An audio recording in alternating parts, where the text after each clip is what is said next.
Salut à toi, je suis aujourd'hui ravi de te retrouver pour parler du fameux Canon R6 Mark II.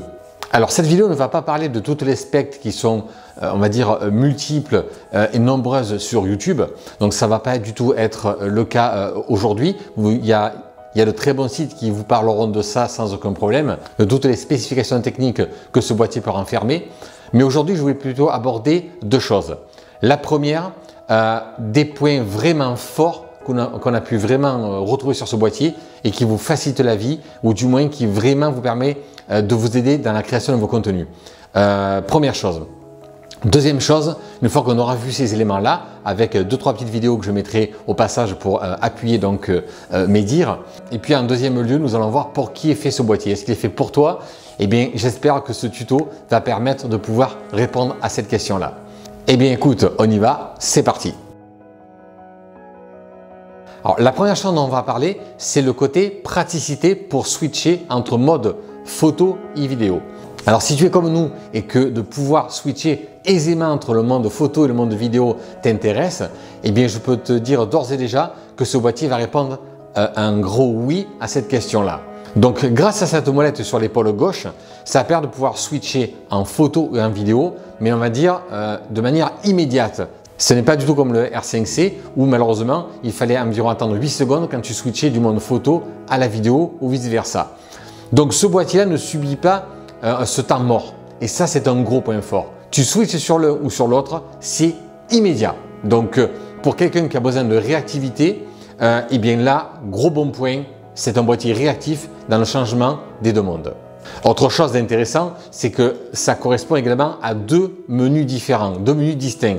Parlons d'un cas concret où le fait d'avoir deux menus distincts, un photo, un vidéo, va être pour toi un vrai plus. Imaginons que tu décides d'avoir une balance des blancs différente en photo qu'en vidéo. Et bien là, ce sera possible. Tu bascules donc sur le mode photo, tu règles ta balance des blancs, imaginons sur un ton plus froid, et tu bascules ensuite sur ton mode donc vidéo et tu choisis une autre balance des blancs. Et c'est ça qui est fantastique. Tu pourras aussi bien passer donc en mode photo avec cette balance des blancs que tu auras choisi et basculer en mode vidéo avec cette nouvelle balance des blancs. Franchement, c'est un vrai point fort. Autre chose, en vidéo, combien de fois ça m'est arrivé de penser avoir appuyé sur le bouton REC d'enregistrement et que ben non, ma scène je ne l'enregistrais pas du tout. Et de m'apercevoir avec effroi que ma scène, hélas, je l'avais carrément ratée. Eh bien, avec ce boîtier-là, je pense que ce problème-là est résolu. Pourquoi? Ils ont pensé simplement à mettre une petite bague rouge qui clignote au moment de l'enregistrement. Et ça, je t'assure que c'est un vrai point fort. Ça permet de faire un rappel que effectivement tu enregistres bien. Ça clignote, ça permet de bien voir que tu es en mode enregistrement et de te concentrer sur ta scène en toute quiétude. Donc, c'est un petit élément, mais qui lorsque tu es dans la vidéo d'action, eh bien, qui te permet vraiment de te rappeler que tu n'as pas oublié de commencer l'enregistrement. Alors, nouveau point fort pour le mode vidéo. Canon a eu l'intelligence de rajouter sur ce boîtier une commande fausse couleur. C'est-à-dire que ça permet de pouvoir exactement voir là où l'image est surexposée ou à l'inverse est bouchée. En un instant, ça permet de pouvoir calibrer ton image dans les meilleures conditions possibles. Et ce qui est fantastique, c'est qu'en plus, j'ai pu attribuer on va dire, cette option sur ce bouton-là. Là, je vous montre sur la vidéo. Donc, grâce à ce bouton, eh j'appuie dessus. C'est un petit raccourci qui permet d'activer ou de désactiver les fausses couleurs. Il y a en un instant de pouvoir calibrer donc mon image. Alors, effectivement, tu ne pourras pas toujours l'utiliser lorsque tu es vraiment dans de l'action pure et que tu n'as pas vraiment le temps de mesurer ça pile poil de manière hyper qualitative. Eh bien, tu vas effectivement y aller un petit peu au bras levé, à l'intuition, si je puis dire. Mais par contre, tu sais que quand tu as le temps de calibrer tes scènes, cet outil est redoutable. Ensuite, toujours pour le mode vidéo, alors ça, j'ai trouvé ça vraiment génial.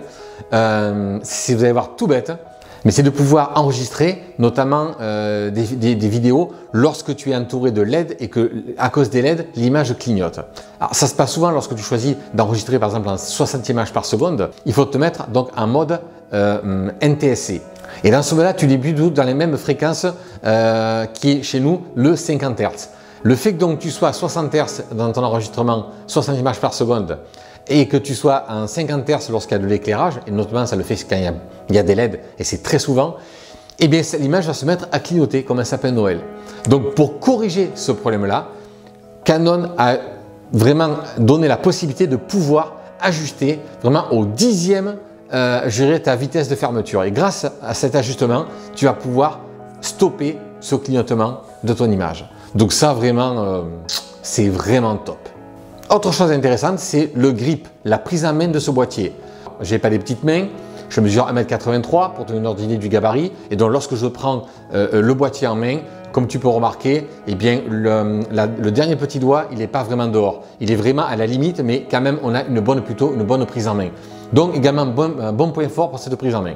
Alors associé à ça, bien sûr, tu as un autofocus qui est redoutable, ici du R3. À ça, tu y rajoutes une cadence en photo qui est monstrueuse en rafale, 40 images par seconde si tu en as besoin, ou un peu plus petite, 20 images par seconde. Mais pour te dire que c'est costaud, une 4K d'excellente qualité, un boîtier qui ne surchauffe pas. Par exemple, du 4K en 30 images par seconde, on peut y aller non-stop. Plus de limite d'enregistrement, on n'est plus bridé à 30 minutes. On peut mettre une carte mémoire action et ça tourne non-stop jusqu'à épuisement de la batterie, donc vraiment tip top. Alors pour qui ce boîtier est vraiment taillé?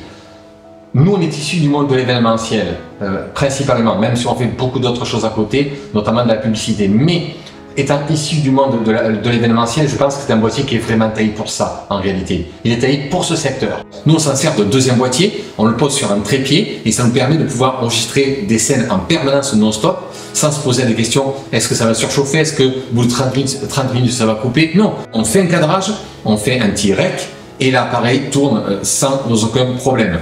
Ma collaboratrice également, elle est équipée aussi d'un R6 Mark II, donc ça lui permet également de faire des fichiers pas trop lourds, d'être très réactive. Voilà, vraiment c'est top. Et lorsqu'on a besoin de définition ou de faire des ultra ralentis, des choses de ce type-là, bien moi personnellement je suis équipé de R5. Donc tu as tout compris, tu t'équipes d'un R6 Mark II en deuxième boîtier ou un collaborateur qui pourrait s'en équiper. Toi tu te prends un R5 tout court, mais avec ce duo-là, je dirais, de boîtiers, pour l'événementiel, ça devient imparable. Voilà, concrètement, ça devient imparable. C'est pour ça que je mettrai un macaron spécial événementiel pour ce type de boîtier. Alors si demain ce R6 avait la chance d'avoir une mise à jour comme sur le R3 avec des reconnaissances de visage pour l'autofocus, ben alors là on serait sur l'ultime pour l'événementiel. Je pense que là on aurait le boîtier ultime.